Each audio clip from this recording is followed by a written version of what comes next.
Lord. So walk, walk, walk, walk in the light. So walk, walk, walk, walk in the light. So walk, walk, walk, walk in the light. And walking in the light of the Lord. संसार की सुंदरता में ये रूप जो तेरा है, इन चांद सितारों में है अक्स जो तेरा है। महिमा की तेरी बातें हम सबको बताएंगे, है यीशु महान अपना, ये गीत सुनाएंगे, आवाज उठाएंगे।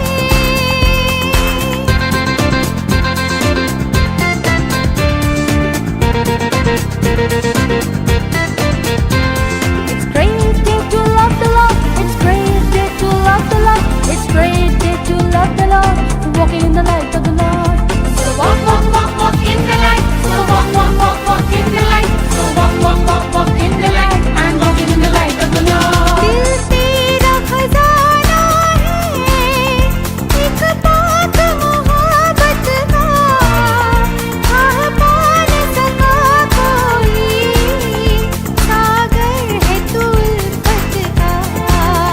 हम तेरी मोहब्बत से दिल अपना सजाएंगे, है यीशु महान अपना, ये गीत सुनाएंगे, आवाज उठाएंगे।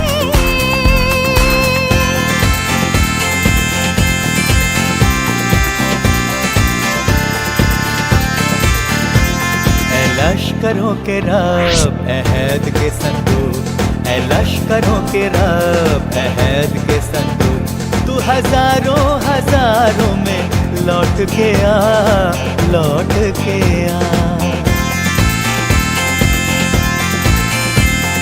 तुझसे किन्ना रखने वाले शर्मिंदा हो, शर्मिंदा हो।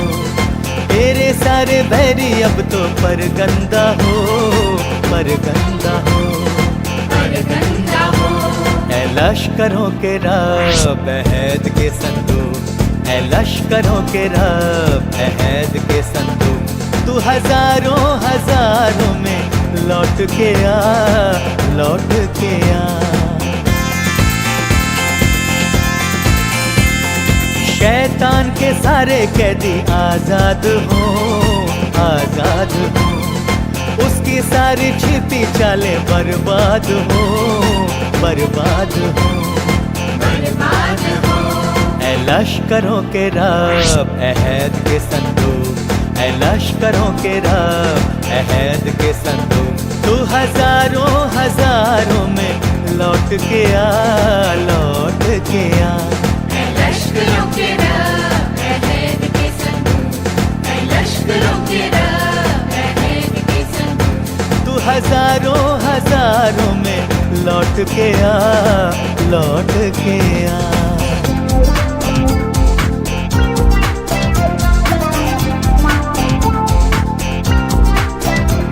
My life is in you, Lord. My strength is in you, Lord. My hope is in you, Lord. In you is in you. My life is in you, Lord. My strength is in you, Lord. My hope is in you, Lord. In you is in you. I'll praise you with all of my heart. I'll praise you with all of my strength, with all of my heart, with all of my strength. All my hope is in you. My life is in you, Lord. My strength is in you, Lord. My hope is in you, Lord. In you is in you. In you is in you.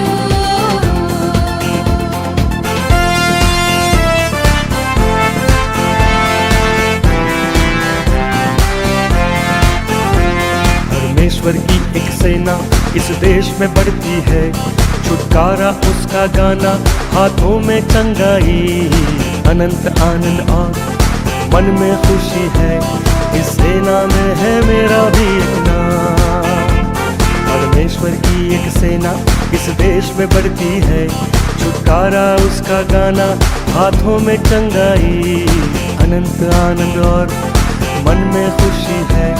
इस सेना में है मेरा भी एक नाम, सेना में है मेरा भी नाम। इस सेना में है मेरा भी एक नाम।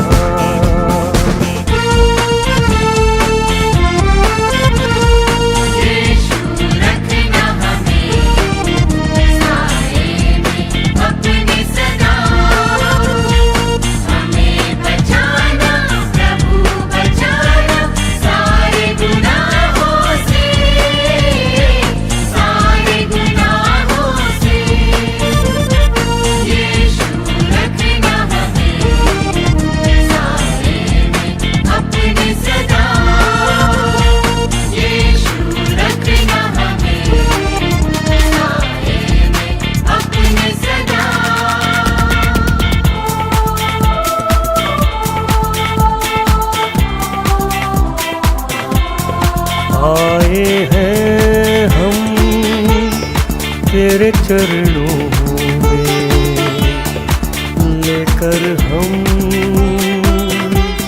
स्तुति। आए हैं हम तेरे चरणों में, लेकर हम स्तुति।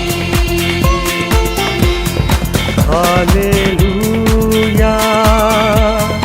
हालेलुया, हालेलुया, हालेलुया। हालेलुया, हालेलुया, हालेलुया, आमीन। प्यारे मसीहा आशीष दे हमें, आत्मा से तू भर दे हमें। प्यारे मसीहा आशीष दे हमें, आत्मा से तू भर दे हमें। हालेलुया, हालेलुया, हालेलुया, हालेलुया।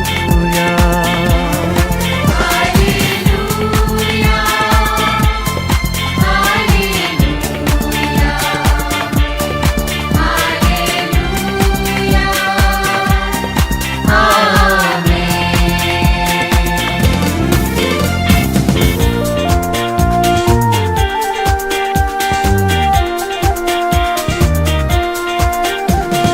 ओ आकाश सूर्य चंद्रमा स्तुति करो सारा भूमंडल। ओ आकाश सूर्य चंद्रमा स्तुति करो सारा भूमंडल।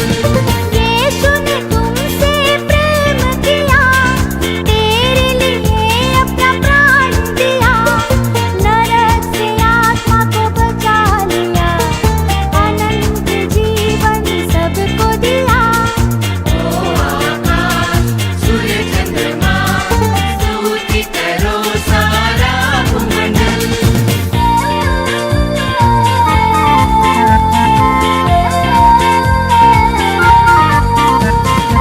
अनुग्रहकारी प्रिय यीशु, धर्मी होकर दुख सहा, हरा दिया गए शैतान को, मृत्यु से वो विजयी हुआ। ओ आकाश सूर्य चंद्रमा स्तुति करो सारा भूमंडल।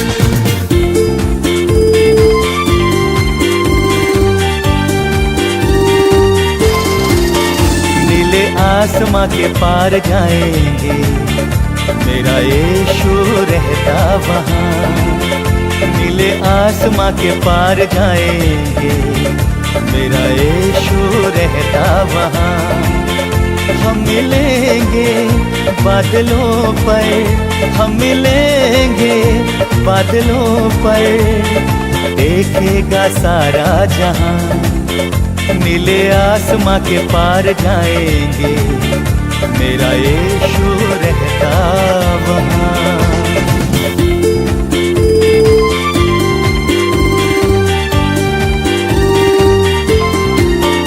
उसका कोई भी वादा न होता अधूरा, हर एक वादा उसका होता है पूरा। उसका कोई भी वादा,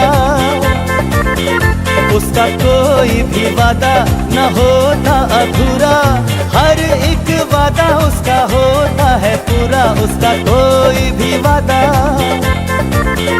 उसके आने का वादा भी पूरा होगा, देखेगा सारा जहां, नीले आसमां के पार जाएंगे, मेरा यीशु रहता वहां।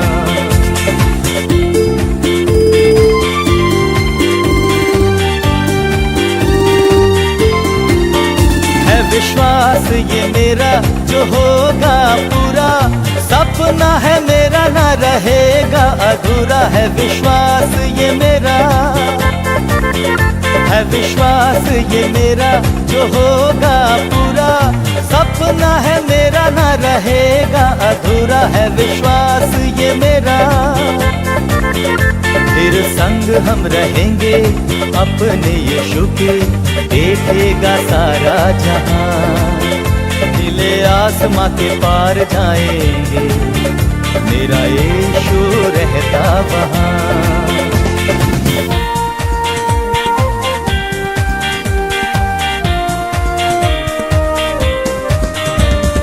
महिमा से तू जो भरा हुआ, ज्योति में सदा रहने वाला, मनुष्यों में तूने जन्म लिया, फिर से यीशु जग में तू आएगा, यीशु आएगा, यीशु आएगा, फिर से यीशु जग में तू आएगा, मनुष्यों में तूने जन्म लिया, फिर से यीशु जग में तू आएगा। I have decided to follow Jesus. I have decided to follow Jesus. I have decided to follow Jesus. No turning back, no turning back. No turning back, no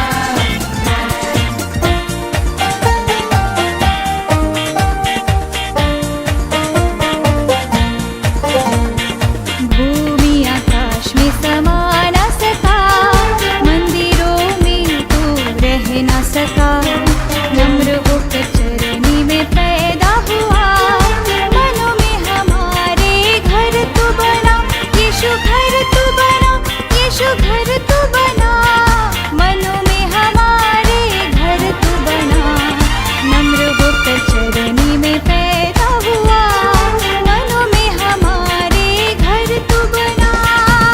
The cross before me, the one behind me. The cross before me, the one behind me. The cross before me, the one behind me. No turning back, no turning back, no turning back.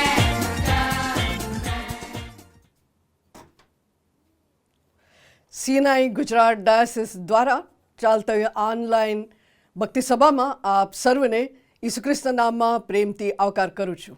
આવો સાથે મળીને આ ભક્તિ સભામાં જોડાઈએ, પ્રભુનું ઉપસ્થિતિનો અનુભવ કરીએ, પ્રભુને માન મહિમા આપીએ. આવો ભક્તિ સભાની શરૂઆત કરીએ. હે સૈન્યના દેવ યહોવા, તારા માનવા કેવો રમણીય છે. મારો આત્મા યહોવાના આંગણાની અભિલાષા રાખે છે. હા, તેમના માટે ક્ષીણ થાય છે. જીવતા જાગતા દેવની આગળ મારું હૃદય તથા મારો દેહ હર્ષનાદ કરે છે. આવો આપણે પ્રાર્થના કરીએ. હે સકળ સૃષ્ટિના સર્જનહાર, પાલનહાર, તારણહાર એવા દેવ, સ્તુતિ અને આરાધના કરીએ છીએ, કારણ કે પ્રભુ તમે સ્તુતિને યોગ્ય એવા ઈશ્વર છો. આકાશમાં બિરાજનાર એવા દેવ તમે છો. હા અને આમીનના દેવ તમે છો. સૃષ્ટિના સર્જનહાર દેવ તમે છો. સ્તુતિ પર બિરાજનાર એવા ઈશ્વર તમે છો.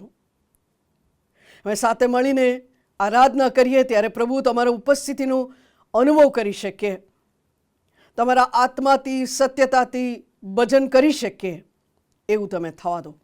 અમારું ગીત ગાઓ, પ્રાર્થના કરવી, વચન વાંચવું, મનન કરવું, એ સગળું પ્રભુ તમારી આગળ ધૂપ સમાન આવી શકે એવું તમે થવા દો.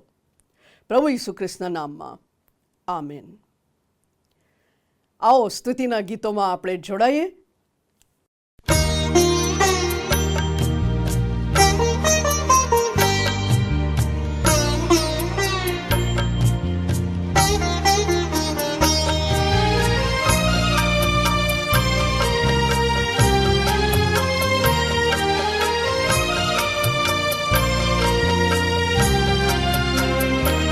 जीव तो जो रहूं ख्रिस्त काजे रहूं, जो मरूं तो घणो लाभ मानूं, जो मरूं तो घणो लाभ मानूं.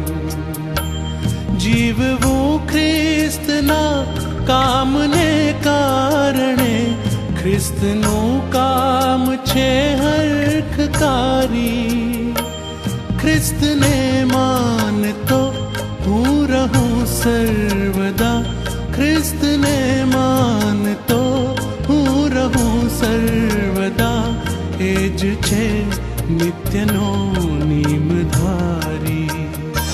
જીવતો જો રહું ખ્રિસ્ત કાજે રહું, જો મરું તો ઘણો લાભ માનું, જો મરું તો ઘણો લાભ માનું.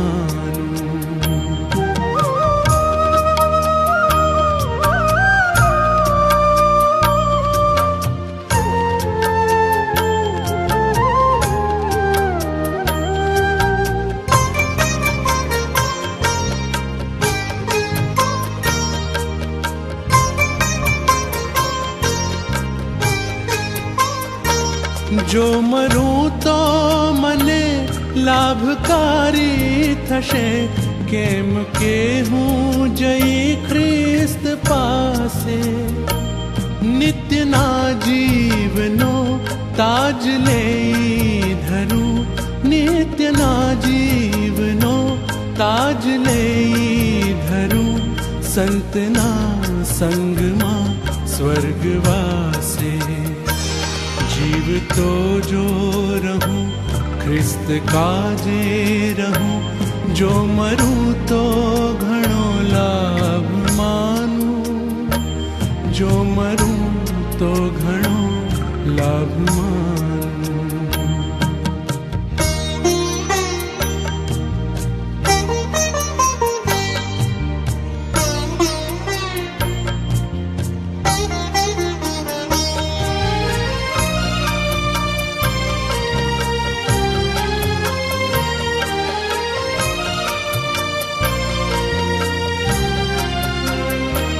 સેવ કીધા પછી ઘોરમાં હું પડું, તો એ આનંદ છે એમ માનું. કેમ કે ખ્રિસ્તમાં આશ મારી ઘણી, કેમ કે ખ્રિસ્તમાં આશ મારી ઘણી. જીવતો રાખશે એમ જાણું.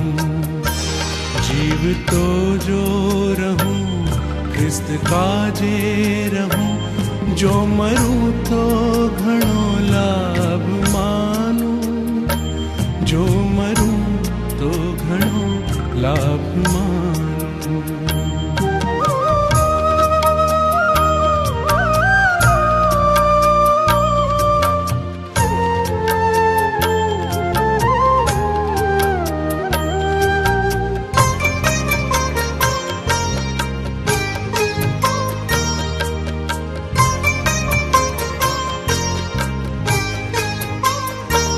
मौत नो हूँ નથી ખ્રિસ્તનો છું સદા, ખ્રિસ્ત ઈસુ મને નિત્ય રક્ષે.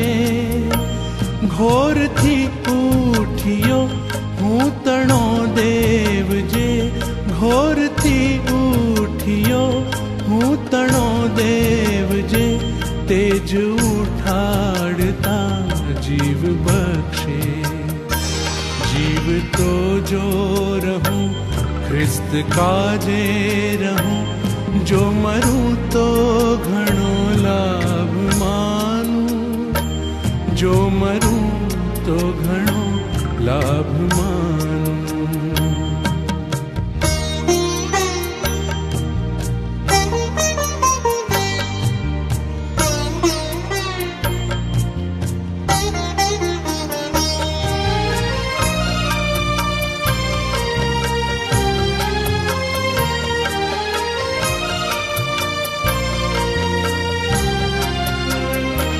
ખ્રિસ્ત ઈસુ કહે જીવતો હું સદા, માટ જીવતા તમે નિત્ય રહેશો.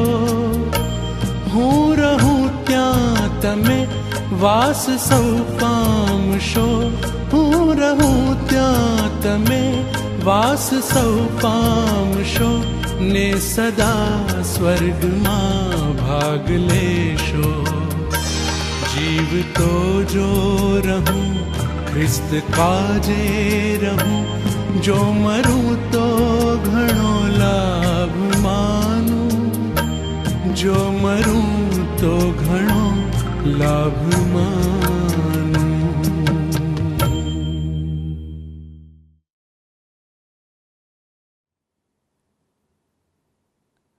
આવો આપણે પ્રત્યુત્તરિત વાંચનમાં જોડાઈએ. પ્રત્યુત્તરિત વાંચન નંબર 2, સદાચારીની ધન્યતા. વાંચન નંબર 2. જે માણસ દુષ્ટોની સલાહ પ્રમાણે ચાલતો નથી, જે પાપીઓના માર્ગમાં ઊભો રહેતો નથી, અને જે નિંદાકોરોની સાથે બેસતો નથી, તેને ધન્ય છે. પણ યહોવાના નિયમશાસ્ત્રથી તે હર્ષ પામે છે, અને રાત દિવસ તે તેના નિયમશાસ્ત્રનું મનન કરે છે. વળી તે નદીની પાસે રોપાયેલા ઝાડના જેવો થશે, કે જે પોતાના ફળ પોતાની ઋતુ પ્રમાણે આપે છે. અને જેના પાંદડા કદી પણ ચીમડાતા નથી, વળી જે કંઈ તે કરે છે તે સફળ થાય છે. હે યહોવા, તારા મંડપમાં કોણ નિવાસ કરશે? તારા પવિત્ર પર્વતમાં કોણ વસશે? જે સાધુશીલતા પાળે છે અને ન્યાયથી વર્તે છે, અને જે પોતાના હૃદયમાં સત્ય બોલે છે તે, જે પોતાની જીભે ચાડી કરતો નથી, તથા પોતાના મિત્રનું બુંડું કરતો નથી, અને પોતાના પડોશી પર તોમત મૂકતો નથી. જેની દ્રષ્ટિમાં પાજી માણસ ધિક્કાર પાત્ર છે, પણ જે યહોવાના ભક્તોને માન આપે છે, અને જે પોતાના હિત વિરુદ્ધ સોગંદ ખાઈને ફરી જતો નથી. જે પોતાના નાણાં વ્યાજે મૂકતો નથી, અને જે નિરપરાધી વિરુદ્ધ લાંચ લેતો નથી. એવા કામ કરનાર કદી ડગશે નહીં. આમેન. આવો આપણે આભાર સ્તુતિ અને પાપ કબલાતની પ્રાર્થનામાં જોડાઈએ, પ્રાર્થના કરીએ. આભાર અને સ્તુતિના અર્પણો તમારી પાસે લાવીએ છીએ પ્રભુ, કારણ કે તમે અગણિત આશીર્વાદો અમારા પર વરસાવ્યું છે. નવ વર્ષ 2025નું આ બીજો રવિવારમાં પ્રભુ તમે અમને પ્રવેશ કરાયા. એ તમારી નરી કૃપા છે. સ્તુતિ કરીએ છીએ કારણ કે પ્રભુ તમે પવિત્ર દેવ છો. પવિત્ર પવિત્ર પવિત્ર સૈન્યના દેવ યહોવા એમ કહેતા દૂતો થાકતા નથી. એવાની સાથે પ્રભુ અમે જોડાઈએ છીએ. સ્તુતિ, માન, મહિમા અને ગૌરવ તમને જ અર્પણ કરીએ છીએ, કારણ કે પ્રભુ તમે પામવા માટે યોગ્ય એવા ઈશ્વર છો. સ્તુતિ કરીએ છીએ કારણ કે પ્રભુ તમે અમારા રક્ષણ કરતા દેવ છો. તમે જીવન આપનાર એવા દેવ છો. શ્વાસોશ્વાસ પ્રભુ તમે અમારામાં મૂક્યું છે. પ્રભુ અમે આભાર માનીએ છીએ. તમારા અદ્ભુત વચન માટે પ્રભુ અમે આભાર માનીએ છીએ જે વચન મારફતે તમે અમને ઉત્તેજન આપો છો, ઠપકો આપો છો, સહી રાહ બતાવો છો, આ પવિત્ર અને અદ્ભુત વચન માટે અમે આભાર માનીએ છીએ. ઈસુ ખ્રિસ્તના બેટના માટે પ્રભુ અમે આભાર માનીએ છીએ, જેમના દ્વારા તારણનું માર્ગ અમારા માટે ખુલ્લું કરવામાં આવ્યું. તમે અમારા પર પુષ્કળ પ્રેમ કરીને ઈસુ ખ્રિસ્ત પોતાના જીવન ક્રૂસ પર અર્પી દીધું. ત્રીજા દિવસે ઉત્થાન પામીને આજે અમને નવું જીવન આપ્યા છે. પુષ્કળ આભાર માનીએ છીએ. પવિત્ર આત્માના બેટના માટે પ્રભુ અમે આભાર માનીએ છીએ, જેના વડે પ્રભુ અમે વચનનો ખુલાસો પામી શકીએ છીએ, જેના વડે પ્રભુ અમે આત્મિક ઉન્નતિ તરફ જઈ શકીએ છીએ. પ્રભુ અમે આભાર માનીએ છીએ મંડળી રૂપી ભેટના માટે, જેમાં અમને આત્મિક આગેવાનો આપ્યા છે, બાળકો, ડીકનો, સુવાર્તિકો, સૌથી વિશેષ આગેવાન તરીકે માનવંત બિશપ સાહેબ, સર્વના માટે પ્રભુ અમે આભાર માનીએ છીએ. મંડળીને ચલાવનાર દેવ તમે છો, મંડળીને વૃદ્ધિ પમાડનાર દેવ તમે છો. પુષ્કળ આભાર માનીએ છીએ જે વૃદ્ધિ અમે જોઈ શકીએ છીએ તેના માટે. પ્રભુ અમે આભાર માનીએ છીએ સાથે મળીને તમારો આરાધના અમે કરી શકીએ છીએ. જ્યાં જ્યાં છે પ્રભુ તમે તમારા વચન મારફતે, પવિત્ર આત્મા મારફતે તમે અમારી મુલાકાત લો છો. અમે કોણ કે પ્રભુ તમે અમારી મુલાકાત લો? ગીતશાસ્ત્ર 8માં લખ્યું છે એ પ્રમાણે દૂતો કરતાં થોડુંક જ ઉતરતો અમને સૃજ્યું છે. સગળું પ્રભુ તમે અમારા પગ તળે મૂક્યું છે. આભાર માનીએ છીએ આપેલા સર્વ આશીર્વાદોના માટે. સારી તંદુરસ્તીનો આશીર્વાદ તમે આપ્યા છે. 2025નું વર્ષ અમારા માટે ખુલ્લું મૂક્યું છે. નવા આશીર્વાદો, નવા સંબંધો, નવા દ્વારો તમે અમારા માટે ખુલ્લું મૂક્યું છે. માટે આભાર માનતા પ્રભુ તમે આપેલા સગળી આશીર્વાદોના માટે આભાર માનતા એ પણ યાદ કરીએ છીએ સગળું આપ્યા હોવા છતાં અમે તમને સમય આપ્યો નથી. વચન વાંચવામાં પ્રભુ અમે ઊણા ઉતર્યા છે. અમારા વાણી, વિચાર ને વર્તન દ્વારા તમને ઠેસ પહોંચાડ્યું છે. પ્રભુ તમે અમને માફ કરો. ઈસુ ખ્રિસ્તના રક્તથી અમને ધોઈને શુદ્ધ અને પવિત્ર કરો, જેથી કરીને શુદ્ધતાને રૂએ તમારી આરાધના કરી શકીએ. એટલું જ નહીં, તમારા માટે જ અમે જીવન જીવી શકીએ એવું તમે થા દો. આ અમારી આ બાર સુધી પાપ કબલાતની પ્રાર્થના પ્રભુ ઈસુ ખ્રિસ્તના નામમાં માન્ય થાઓ બાપ. આમેન. આવો આપણે સ્તુતિ આરાધનામાં જોડાઈએ.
पृथ्वी बनी है आसन आकाश उसकी महिमा बताए हस्तकला को दिखाए स्वर्ग है उसका सिंहासन पृथ्वी बनी है आसन आकाश उसकी महिमा बताए हस्तकला को दिखाए सारी सृष्टि उसकी रचना उसका ही है प्रताप ओ जय जयकार करें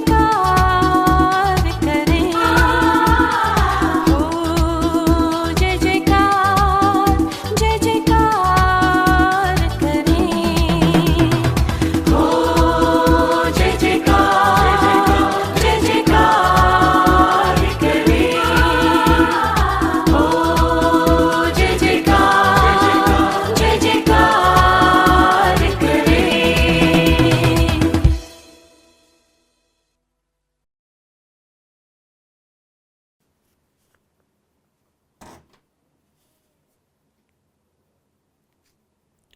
પવિત્ર બાઇબલનું વાંચન કરીએ અને વાંચન કરીએ એ પહેલાં બાઇબલનું ગીત આપણે ગાઈએ.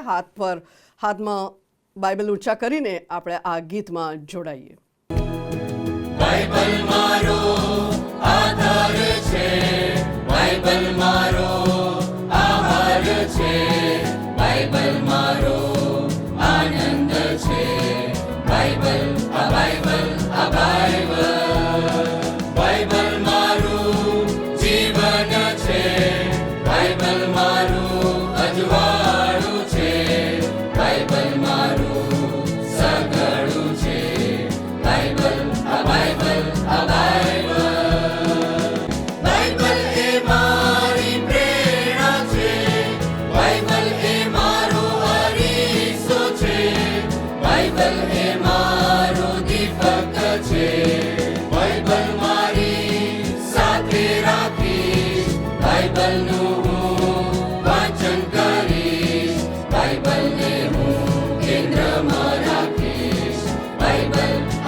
લૂક 2 બીજો અધ્યાય 40-51 કલમ.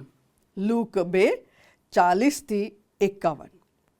તે છોકરો મોટો થયો અને જ્ઞાનથી ભરપૂર થઈને બળવાન થયો અને દેવની કૃપા તેના પર હતી. તેના મા બાપ વર્ષો પાસ્કા પર્વમાં યરુશલેમ જતા હતા. તે 12 વર્ષનો થયો ત્યારે તેઓ રીત પ્રમાણે પર્વમાં ગયા. પર્વના દિવસો પૂરા કરીને તેઓ પાછા જવા લાગ્યા ત્યારે છોકરો ઈસુ યરુશલેમમાં પાછળ રહ્યો અને તેનો મા બાપને તેની ખબર પડી નહીં. પણ તે સંઘમાં હશે એમ ધારીને તેઓએ એક મજલ જેટલે ગયા. પછી પોતાના સગાઓમાં તથા ઓળખીતાઓમાં તેને શોધ્યો.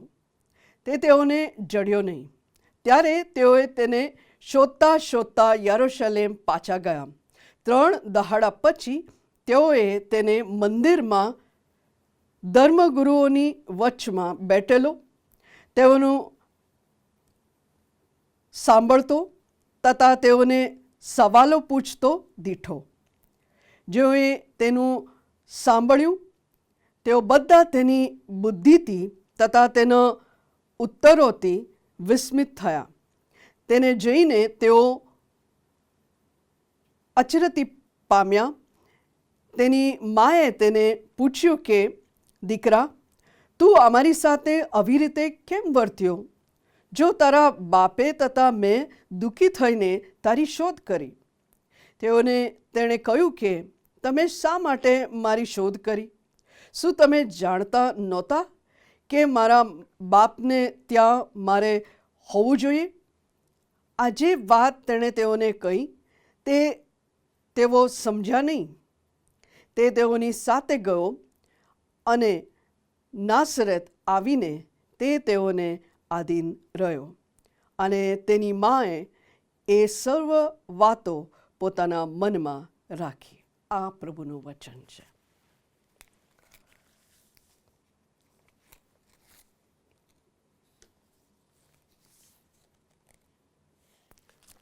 આપણે પ્રેરિતોનો વિશ્વાસનામું સાથે સાથે બોલીએ. પ્રેરિતોનો વિશ્વાસનામું જે ભજન સંગ્રહની પાછળ આપવામાં આવેલું છે, એમાંથી પ્રેરિતોનો વિશ્વાસનામું આપણે સાથે સાથે બોલીએ.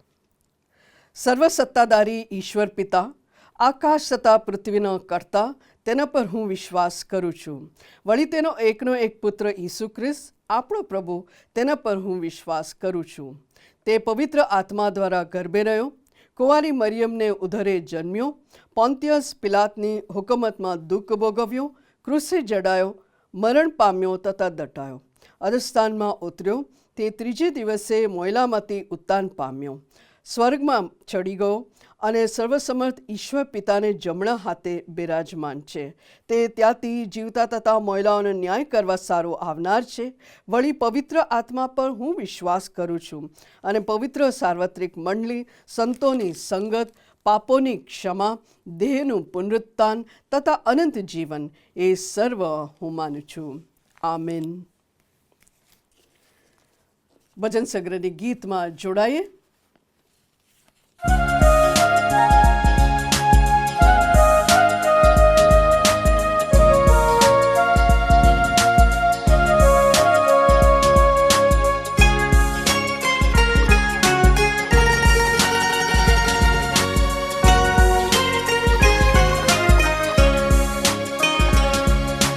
દિલ મારું લે પ્રભુ પ્રીતિથી ભરજે, પ્રીતિથી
આપણા તારનાર પ્રભુ ઈસુ ખ્રિસ્તના નામમાં આપ સર્વને પ્રેમી સલામ. આજના રવિદિને જ્યારે આપણે પ્રભુનું ભજન કરવાને માટે આ રીતે એકઠા મળ્યા છીએ ત્યારે પ્રભુનો ખાસ આભાર માનીએ છીએ ગુજરાત ડાયોસિસની 17ને માટે, આપણા માન બિશપ સાહેબ અને તેમના પરિવારને માટે, આપણી ગુજરાત ડાયોસિસના વાઇસ પ્રેસિડેન્ટ, સેક્રેટરી અને ખજાનચીને માટે, સમગ્ર કાર્યવાહક સમિતિને માટે અને ગુજરાત ડાયોસિસના પાળક સાહેબો, ડીકનો, સુવાર્તિકો અને મિશનરીઓને માટે અને મંડળીમાં દરેક સ્તરે આગેવાની આપતા આપણા ભાઈ બહેનોને માટે પ્રભુનો આભાર માનીએ છીએ. ગુજરાત ડાયોસિસના પાળકો, ડીકનો, સુવાર્તિકો અને મિશનરીઓને માટે તારીખ 10 અને 11 સેના ચર્ચ એલિસબ્રિજમાં પાસ્ટર્સ કોન્ફરન્સનું આયોજન કરવામાં આવ્યું હતું. રેવન મનુ મેકવાન સાહેબ અને તેમની ટીમ વચનની સેવામાં દોરી ગયા અને બહુ જ પડકારદાયક અને ઉત્તેજનદાયક પ્રભુનું વચન તેઓએ સમગ્ર પાળક સાહેબોને આપ્યું અને આખો સમય એ આશીર્વાદિત રહ્યો. આ પાળક સાહેબો માટે તમે પ્રાર્થના કરશો કે તેઓ જે શીખ્યા છે એ દ્વારા મંડળીની વૃદ્ધિમાં, મંડળી પ્રભુ ઈસુ ખ્રિસ્ત પ્રત્યેના પ્રેમમાં આગળ વધતી જાય એમાં એ બધું જ તેઓને મદદરૂપ થઈ શકે. ગુજરાત ડાયોસિસ દ્વારા જે એક બીજું આયોજન કરવામાં આવ્યું છે એ તારીખ 17ના રોજ સિનિયર સિટીઝન રિટ્રીટ. સમગ્ર ગુજરાત ડાયોસિસમાંથી સિનિયર સિટીઝન્સ, આપણા વડીલો ભાગ લે એવી ઈચ્છા રાખવામાં આવી રહી છે. ગુજરાત ડાયોસિસના આપણા જે વડીલો છે તેઓ એકબીજાને મળે, એકબીજા સાથે સંગત પ્રાપ્ત કરે, એકબીજાની ખબર અંતર લે. ઘણા બધા બહુ લાંબા સમય પછી એકબીજાને મળી શકશે. એટલે ખાસ વિનંતી છે કે તમે 17 તારીખે આવશો અને સાથે મળીને સંગત પ્રાપ્ત કરીએ, પ્રભુનું વચન પ્રાપ્ત કરીએ અને આનંદ માણીએ, એ જાણતા કે આપણે પ્રભુ ઈસુ ખ્રિસ્તમાં એક છીએ અને એક જ પિતાના સંતાનો છીએ. આપ સર્વને વિનંતી છે કે સિનિયર સિટીઝન રિટ્રીટને માટે આપ પ્રાર્થના કરશો, દરેક વ્યવસ્થાને માટે પ્રાર્થના કરશો. જેઓ અલગ અલગ સ્થળોએથી આવવાના છે તેમની મુસાફરી માટે પ્રાર્થના કરશો અને પ્રાર્થના કરશો કે તેઓ પાછા જાય ત્યારે ઉત્સાહિત થઈને પાછા જઈ શકે, કે જેથી દરેક મંડળીઓમાં સિનિયર સિટીઝન સંગત ઊભી થાય, જ્યાં તેઓ અઠવાડિયામાં એક દિવસ મળી શકે, પ્રભુનું વચન સાંભળી શકે અને એકબીજા સાથેની સંગત પ્રાપ્ત કરી શકે. મધ્યસ્થીની પ્રાર્થનામાં જોડાઈએ, પ્રાર્થના કરીએ. સર્વસમર્થ ઈશ્વર, તમે કાન દઈને અમારી પ્રાર્થના સાંભળો છો, પ્રત્યુત્તર આપો છો. એ અનુભવ કરતા વિશ્વાસ સાથે તમારી પાસે અમે આવીએ છીએ. પ્રભુ, એક મનના એક ચિત્તના થઈને તમારી પાસે આવીએ છીએ. અમારા મધ્યસ્થીની પ્રાર્થના તમારી પાસે લાવીએ છીએ. પ્રભુ, પ્રાર્થના કરીએ છીએ અમારા મંડળીઓને માટે. મંડળીઓની અંદર પ્રભુ આત્મિક જાગૃતિ ફાટી નીકળે એવું તમે થવા દો. પ્રભુ, ઓનલાઈન જોતા તમારા દીકરા દીકરીઓ જે જગ્યામાં વસે છે, જ્યાં રહે છે, પ્રભુ પ્રાર્થના કરીએ છીએ કે આત્મિક ઉન્નતિ તરફ એમને લઈ જાઓ. વચન વાંચનમાં પ્રાર્થનાઓ પ્રભુ લાગુ રહે એવું તમે થવા દો. પ્રભુ, અમારા કુટુંબો માટે પ્રાર્થના કરીએ છીએ. એક એક કુટુંબની અંદર પ્રભુ પ્રાર્થનાની વેદી સળગી શકે એવું તમે થવા દો. તમારા વચનને પ્રથમ સ્થાન આપી શકે એવું તમે થવા દો. પ્રભુ, વચન વાંચન એટલું જ નહીં, વચનની અભ્યાસમાં અમે વધારે ઊંડો અભ્યાસ કરી શકે એવું તમે થવા દો. પ્રભુજી, પ્રાર્થના કરીએ છીએ અમારા કુટુંબોની અંદર પ્રભુ શાંતિ અને સુમેળભર્યું સંબંધો રચી શકે એવું તમે થવા દો. પ્રભુ, જ્યાં જ્યાં સંબંધોની અંદર વિખવાદ છે, વાદ વિવાદ ચાલી રહી છે, પ્રભુ પ્રાર્થના કરીએ છીએ કે એ સંબંધોને તમે બાંધો. પ્રભુ, તમે એમની એક એક કુટુંબની અંદર પ્રભુ શાંતિ સ્થપાય એવું તમે થવા દો. પ્રભુજી અમે પ્રાર્થના કરીએ છીએ જ્યાં અલગ અલગ પ્રકારની જરૂરિયાતો છે, પ્રભુ યહોવે યીરે બનીને તમે એ જરૂરિયાતો પૂરું પાડો એ અમારી પ્રાર્થના છે. પ્રભુ નાણાકીય જરૂરિયાત હોઈ શકે ત્યાં પ્રભુ પ્રાર્થના કરીએ છીએ કે એમની નાણાં યોગ્ય સમય મળી શકે એવું તમે થવા દો. પ્રભુજી જ્યાં આત્મિક ઉન્નતિની જરૂર છે ત્યાં પ્રભુ અમે પ્રાર્થના કરીએ છીએ એમને આત્મિક રીતે ઉન્નતિ તરફ તમે લઈ જાઓ. પ્રભુ જ્યાં ઇમોશનલી પડી ગયા હોય, ભાવનાત્મક રીતે પ્રભુ પડી ગયા હોય, એકલવાયો અનુભવતા હોય એવા લોકોને માટે પ્રાર્થના કરીએ છીએ પ્રભુ કે તમે એમના સાથીદાર અને મિત્ર બની રહો. એકલવાયપણામાંથી પ્રભુ તમે એમને બહાર કાઢો એ અમારી પ્રાર્થના છે.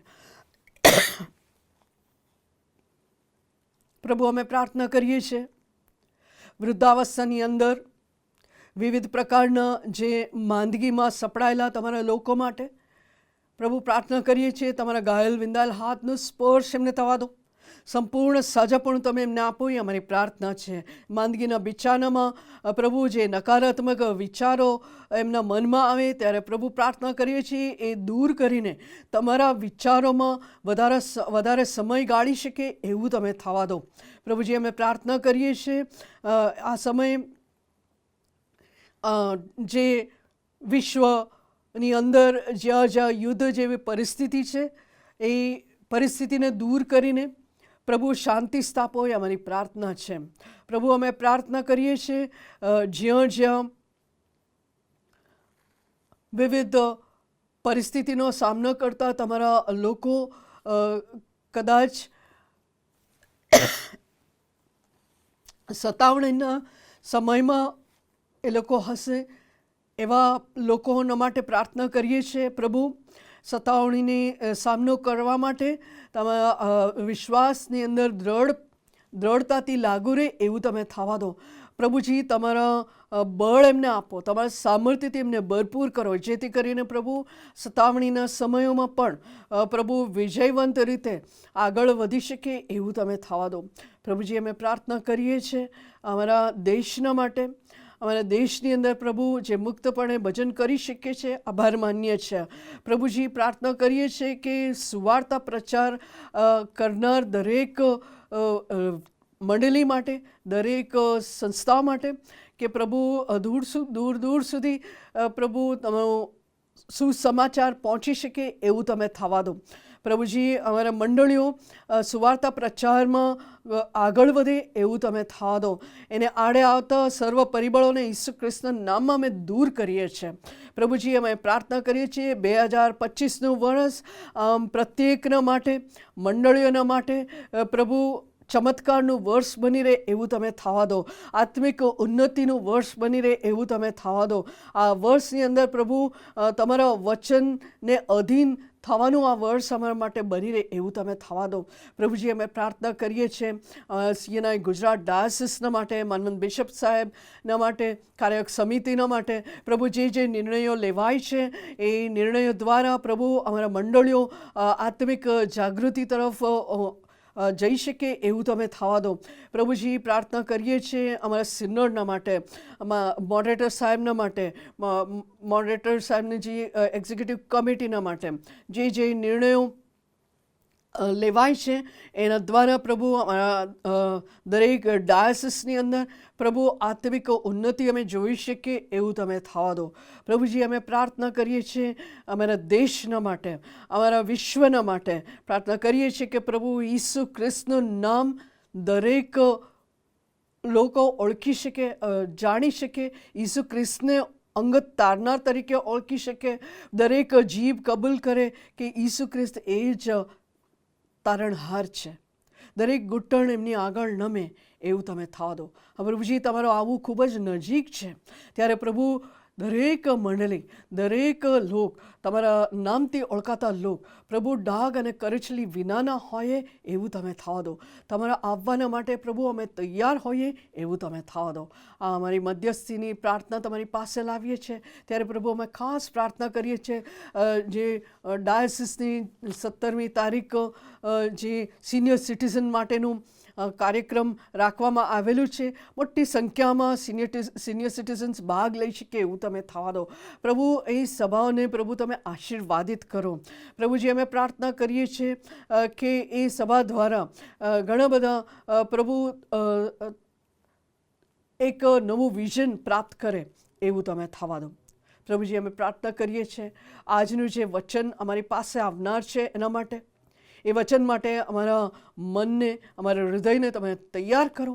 તમે બોલો, અમે સાંભળીએ, આશીર્વાદ પામીએ એવું તમે થવા દો. પ્રભુ ઈસુ ખ્રિસ્તના નામમાં, આમેન. આ રવિવારની ભક્તિ સભાનું સંચાલન માટે જે તક મને પૂરું પાડ્યું એના માટે માનવંત બિશપ સાહેબ, ધ રાઇટ રેવરન્ડ સિલ્વાન્સ ક્રિશ્ચન સાહેબનું, હોદ્દેદારોનું પણ ખાસ આભાર માનું છું. કોયર દ્વારા એક સ્પેશિયલ ગીત આપણે સાંભળીશું અને વચન માટે આપણા પોતાના જાતને તૈયાર કરીશું.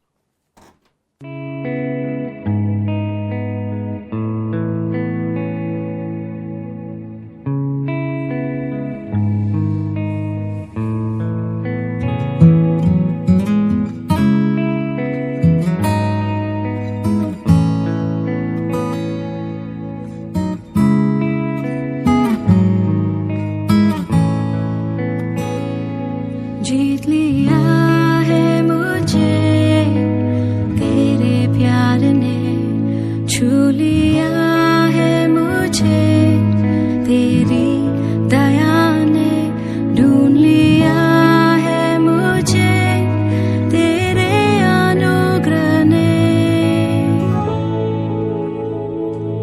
जीत लिया है मुझे तेरे प्यार ने, छू लिया है मुझे तेरी दया ने, ढूंढ लिया है मुझे तेरे अनुग्रह ने,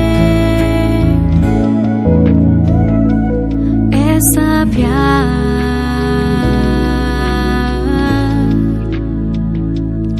ऐसा प्यार,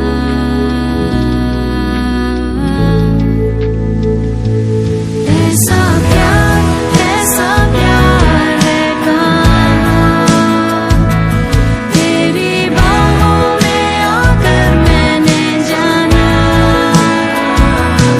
ऐसा प्यार है यहाँ, तेरे क्रूस को जब मैंने देखा,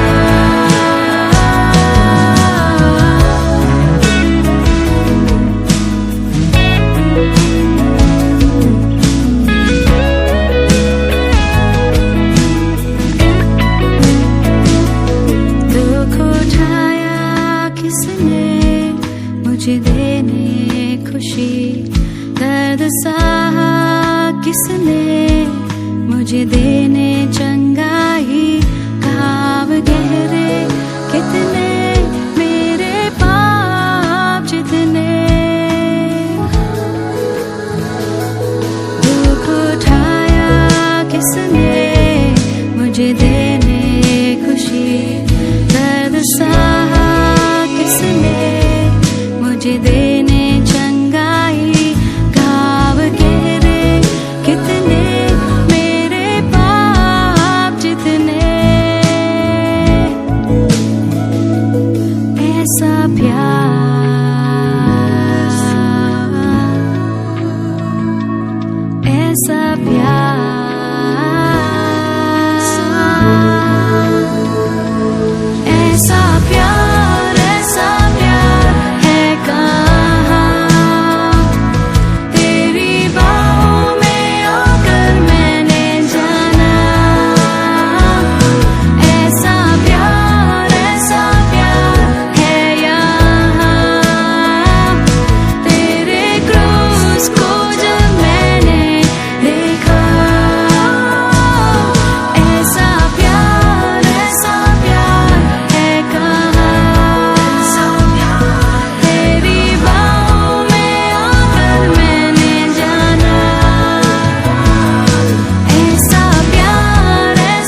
ફરીને એકવાર આપ સર્વને પ્રભુ ઈસુ ખ્રિસ્તના નામમાં પ્રેમી સલામ. રવિવારની સવારે આપણે પ્રભુનું વચન સાંભળવાને માટે, પ્રભુ સાથેની સંગત પ્રાપ્ત કરવાને માટે અને એકબીજા સાથેની સંગત પ્રાપ્ત કરવાને માટે આપણે એકઠા મળ્યા છીએ. ત્યારે માન બિશપ સાહેબનો અત્યારે આભાર માનું છું કે આ અવસર તેઓ મને આપ્યો છે. સાથે ગુજરાત ડાયોસિસના અધિકારીગણનો પણ આભાર માનું છું. પ્રભુનું વચન આજે આપણે જોઈએ પહેલાં પ્રાર્થના કરીએ. પ્રભુજી, અમે તમારો આભાર માનીએ છીએ કે તમે અમને બોલાવો છો, તમે અમને હંમેશા આમંત્રણ આપો છો કે અમે તમારા માર્ગમાં ચાલીએ, તમારા વચનો પાળીએ અને એ દ્વારા તમારા આશીર્વાદો અમે પ્રાપ્ત કરીએ અને અમારા દ્વારા બીજાઓ પણ આશીર્વાદો પ્રાપ્ત કરી શકે અને તમારું નામ જાણી શકે. પ્રભુ, અત્યારે આ તમારા વચનને અમારે માટે આશીર્વાદિત કરો, આ તમારા વચનને અમારે માટે ખુલ્લું કરો અને અમને સર્વને કૃપા આપો કે આ તમારા વચનને અમે અમારા જીવનોમાં યોગ્ય રીતે ગ્રહણ કરી શકીએ અને અમારા આચરણમાં, અમારા શબ્દોમાં, અમારા વ્યવહારોમાં એ પ્રગટ થઈ શકે કે જેથી જે આશીર્વાદો અમે પ્રાપ્ત કર્યા છે એ બીજાઓ પણ પ્રાપ્ત કરી શકે અને પ્રભુ ઈસુ ખ્રિસ્તને અમારા જીવનમાં જોઈ શકે. પ્રભુ ઈસુ ખ્રિસ્તના નામમાં માગીએ છીએ. આમેન. નાતાલનો પ્રસંગ આપણે બહુ આનંદથી ઉજવ્યો અને હવે નવા વર્ષમાં આપણે પ્રવેશ કર્યો છે. પરંતુ એ નાતાલના પર્વના જે દિવસો હતા એમાં ઘણી બધી જગ્યાએ ગભાણ રાખવામાં આવી હતી કે જેમાં બાળ ઈસુને મૂકવામાં આવ્યા હતા. યુસફ અને મરિયમ, માગીઓ અને ઘેટા પાળકો, એમના પુતળા કે કોઈક રીતે એમને મૂકવામાં આવ્યા હતા. લોકો આવે અને જુએ અને એ વિશેની વાર્તા એમને કહેવામાં આવે. આવું એકવાર બન્યું હતું કે એક કુટુંબ એ ગભાણ જોવાને માટે પોતાની 10 વર્ષની દીકરીને લઈ ગયું અને એ દાદી એ નાની છોકરીને બધું બતાવતા હતા અને કહેતા હતા કે બાળ ઈસુનો જન્મ આ પ્રમાણે થયો. પછી એમણે ઘેટા પાળકો વિશે વાત કરી, એ માગીઓ વિશે વાત કરી, યુસફ અને મરિયમ વિશે વાત કરી અને પછી કહ્યું કે કેટલા સુંદર તેઓ દેખાય છે. અને છોકરી પણ દાદીને કહેતી હતી કે બહુ સરસ દ્રશ્ય આ છે, બધા કેટલા સરસ દેખાય છે, પણ મને એક વાતની ખબર પડતી નથી. અને દાદીએ પૂછ્યું કે શું? અને પછી 10 વર્ષની છોકરી કહે છે કે દર વર્ષે આપણે આ ગભાણ જોવાને માટે અહીંયા આવીએ છીએ, પણ એક વાતની મને ખબર નથી પડતી કે બાળ ઈસુ એટલા ને એટલા કેમ રહે છે, એ કેમ વૃદ્ધિ પામતા નથી, એમનું કદ કેમ વધતું નથી, એમનું શરીર કેમ વધતું નથી. લુક સુવાર્તિક 2 અધ્યાયની અંદર બાળ ઈસુનો જે ઉછેર થયો એના વિશેની વાત લખે છે અને 40મી કલમમાં એ કહે છે કે તે છોકરો મોટો થયો અને જ્ઞાનથી ભરપૂર થયો અને બળવાન થયો. અને પછી એ લખે છે કે દેવની કૃપા તેના પર હતી. અને 41મી કલમમાં લુક સુવાર્તિક એ જણાવે છે કે તેના મા બાપ વર્ષો વર્ષ પાસ્કા પર્વમાં યરૂશાલેમ જતા હતા.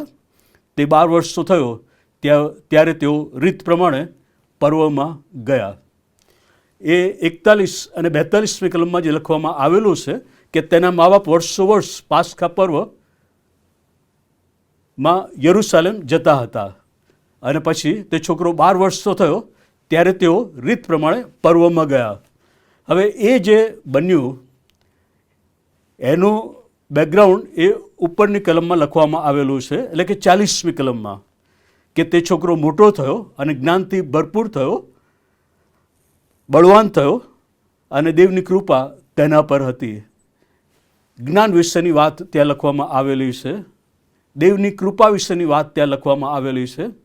એટલે કે એ જે જ્ઞાન પ્રભુ ઈસુ ખ્રિસ્તનું એ મંદિરની અંદર ધર્મગુરુની સાથે બેસીને વાતચીત કરતા હતા, એમના પ્રશ્નોના તેઓ ઉત્તર આપતા હતા, એમને પ્રશ્નો પૂછતા હતા અને પછી એમનું જે જીવન હતું, એમના સેવા કાર્ય દરમિયાન એમણે જે શિક્ષણ આપ્યું એ બધામાં એ પ્રગટ થાય છે.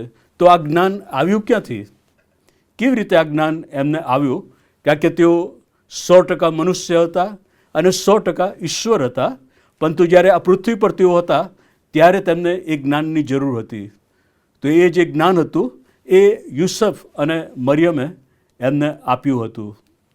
યુસફ અને મરિયમ કે જેમને એમના માતા પિતા પાસેથી એ જ્ઞાન પ્રાપ્ત થયું હશે, એમના દાદા દાદી પાસેથી એ જ્ઞાન પ્રાપ્ત થયું હશે કે આપણો ઈશ્વર એ કેવી રીતે આપણા પૂર્વજોને મિસ્રની ગુલામગીરીમાંથી કાઢી લાવ્યો, અરણ્યમાં એમની જરૂરિયાતો પૂરી પાડી, આગળ જતાં જે કંઈ બન્યું એમાં ઈશ્વરે એમને સહાય અને મદદ કરી. અને આ બધું એ જે શીખ્યા એ હવે બાળ ઈસુને તેઓએ જણાવ્યું હશે. આજે આપણે એબીસીડી શીખવાડીએ છીએ. જો એ એબીસીડી એ સમયમાં હોત તો યુસફ અને મરિયમે બાળ ઈસુને એ રીતે એબીસીડી શીખવાડ્યું હોત કે એ ફોર એબ્રાહમ, અને પછી આગળ એમણે એ બધું શીખવ્યું હશે. બધા જ બાઇબલના કેરેક્ટર્સ કે નામો લઈને એથી ઝેડ સુધી એમણે એ રીતે શીખવ્યું હશે. યહૂદી માતા પિતાને માટે ઈશ્વરે બહુ સ્પષ્ટ આજ્ઞા આપી હતી કે તેમણે ઈશ્વરના વચનોનું શિક્ષણ પોતાના બાળકોને આપવું કે જેથી પ્રભુનું જે જ્ઞાન છે એ તેઓને પ્રાપ્ત થઈ શકે.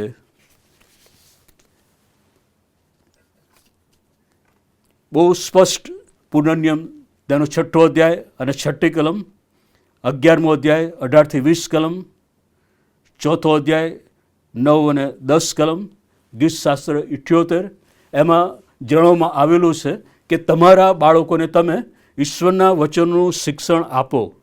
પુનર્નિયમમાં બહુ સ્પષ્ટ એ લખવામાં આવેલું છે કે એમણે એમના બાળકોને એ શિક્ષણ આપવાનું હતું. પુનર્નિયમ તેનો 6ઠ્ઠો અધ્યાય અને 6ઠ્ઠી કલમ. અને આ જે વચનો હું આજે તને ફરમાવું છું તે તારા અંતઃકરણમાં ઠસી રહે, અને તે તું ખંતથી તારા છોકરાને શીખવ, ને જ્યારે તું ઘરમાં બેઠો હોય, ને જ્યારે તું રસ્તે ચાલતો હોય, ને જ્યારે તું સૂઈ જાય, ને જ્યારે તું ઉઠે ત્યારે તે વિશે વાત કર. અને તું તેમને નિશાની તરીકે તારે હાથે બાંધ, ને તારી આંખોની વચ્ચે તેમને કપાળભૂષણ તરીકે રાખ, અને તું તેમને તારા ઘરની બારસાકો પર તથા દરવાજા ઉપર લખ. બહુ સ્પષ્ટ એમને આ આજ્ઞા આપવામાં આવી હતી કે એમણે પોતાના બાળકોને ઈશ્વરના વચનોનું શિક્ષણ આપવાનું છે. ગીતશાસ્ત્રમાં પણ એ જ બાબત આપણને જોવા મળે છે. ગીતશાસ્ત્ર 78 તેની 2જી કલમથી, હું દ્રષ્ટાંત કહીને મારા મુખ ઉગાડીશ, હું પુરાણી ગૂઢ વાતો ઉચ્ચારીશ કે જે આપણે સાંભળી તથા જાણી છે, જે આપણા પૂર્વજોએ આપણને કહી છે. યહોવાના સ્તોત્ર, તેનું સામર્થ્ય તથા તેના કરેલા આશ્ચર્યકારક કામો આવતી પેઢીને જાહેર કરીને તેઓના દીકરાઓથી આપણે તે સંતાડીશું નહીં. આપણે તે સંતાડીશું નહીં. 5મી કલમ, કેમ કે તેણે યાકૂબમાં સાક્ષ્ય સ્થાપ્યો અને ઇસ્રાયેલમાં નિયમ ઠરાવ્યો, તે વિશે તેણે આપણા પિતરોને આજ્ઞા કરી કે તેઓ પોતાના દીકરાઓને પણ તે જણાવે, જેથી આવતી પેઢીને જે બાળકો જન્મે તેઓ તે જાણે અને તેઓ મોટા થઈને પોતાના સંતાનને તે જણાવે. બહુ સ્પષ્ટ આજ્ઞા વિશેની વાત ત્યાં લખવામાં આવેલી છે કે એ નિયમ ત્યાં ઠરાવવામાં આવ્યો, સાક્ષ્ય સ્થાપવામાં આવ્યું અને આજ્ઞા આપવામાં આવી કે જે બાળકો છે એમને ઈશ્વરના વચનનું શિક્ષણ આપવાનું છે.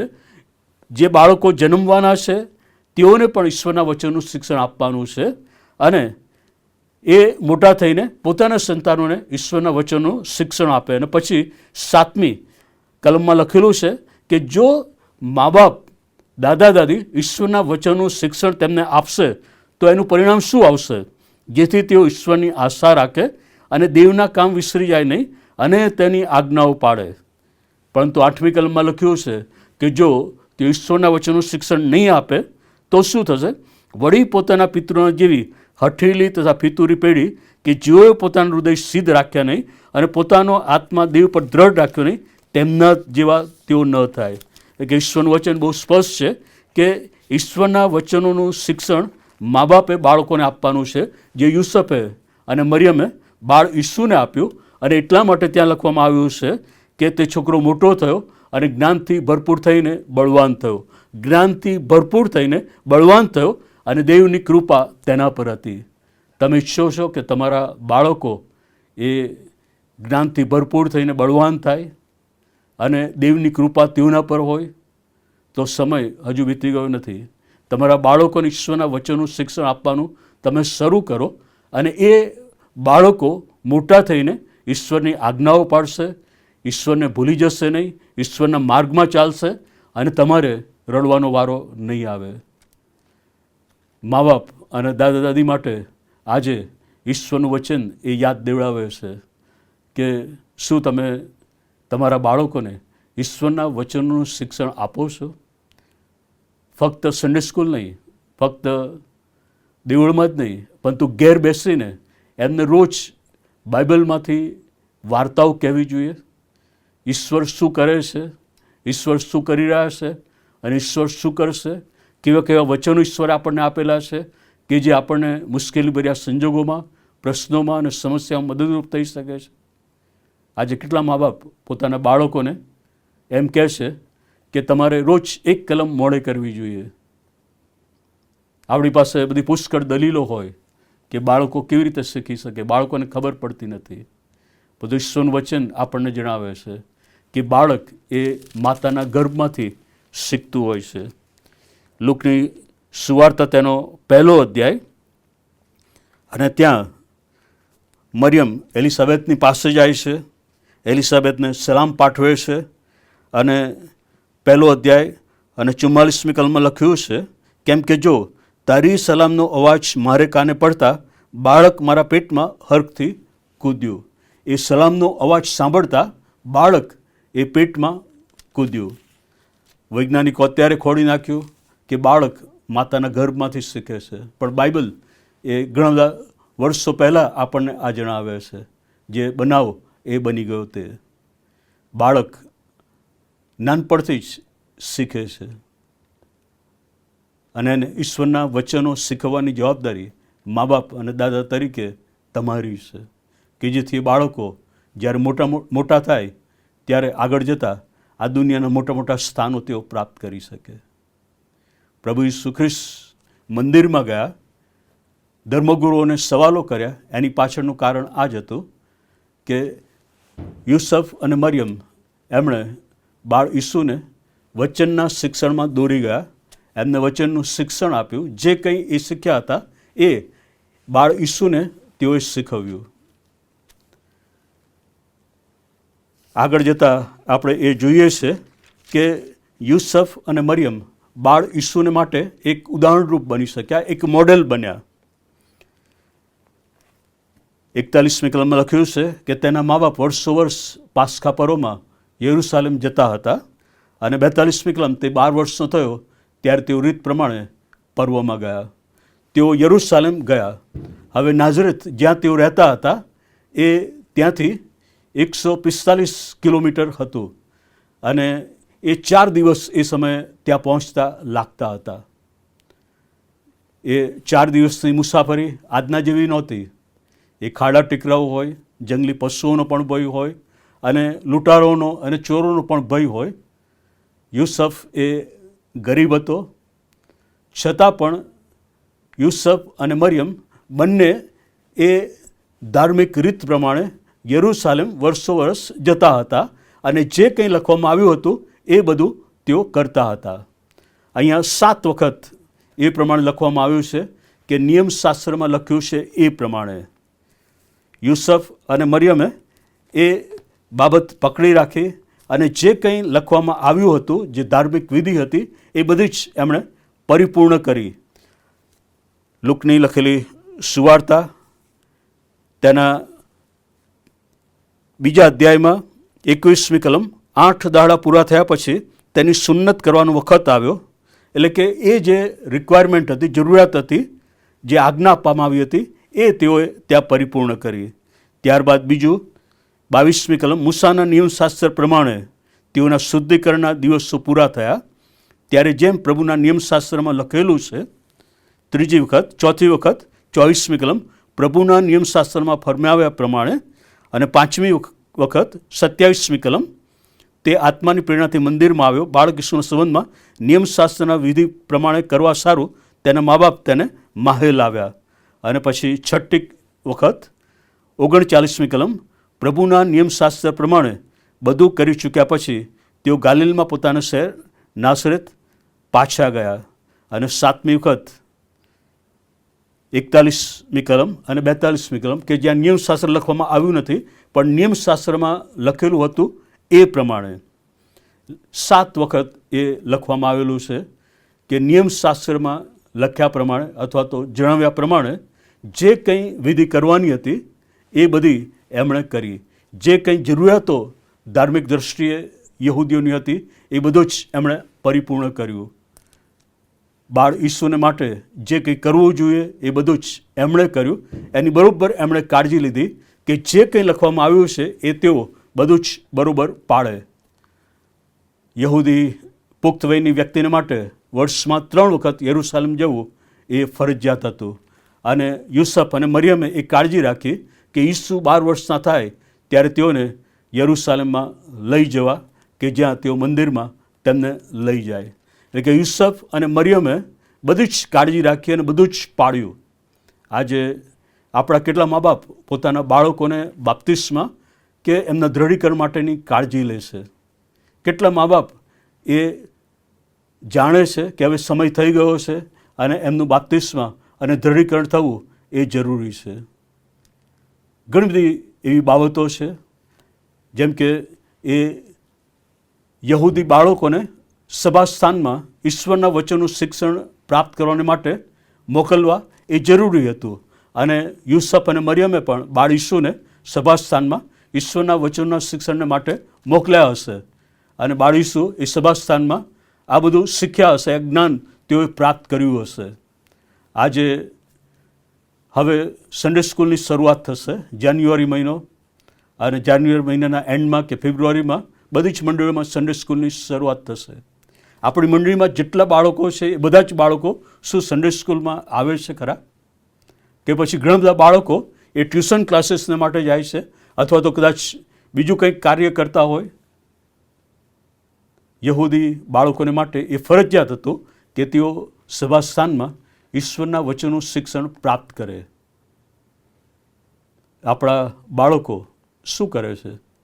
શું એ ઈશ્વરના વચનનું શિક્ષણ પ્રાપ્ત કરવા માટે સન્ડે સ્કૂલમાં મા બાપ તરીકે આપણે મોકલીએ છીએ?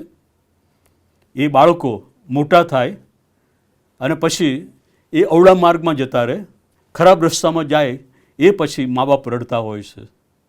પરંતુ એ બાળકોને જ્યારે ઈશ્વરના વચનનું શિક્ષણ આપવાને માટે સન્ડે સ્કૂલમાં આપણે મોકલીએ છીએ, ત્યારે એ બાળકો ઈશ્વરના માર્ગમાં ચાલતા હોય છે, ઈશ્વરના બાળકો તેઓ બનતા હોય છે.